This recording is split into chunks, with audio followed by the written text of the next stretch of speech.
देवी दैत्य सागर मंथन पै केले त्या माझी अवचिता हळहळ जे उठिले महासुरपणे भाषण केले नीळकंठ नाम प्रसिद्ध झाले व्याघ्रांबर फणीवर धर सुंदर मदनारी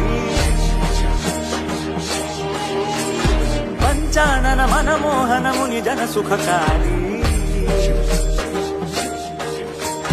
शतकोटीचे बीज वाचे उच्चारी रघुकुळ टिळक रामदासा अंतरी जय देव जय देव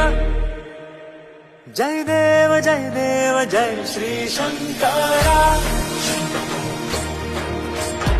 आरती वाळू तुझ कर्पूर गौरा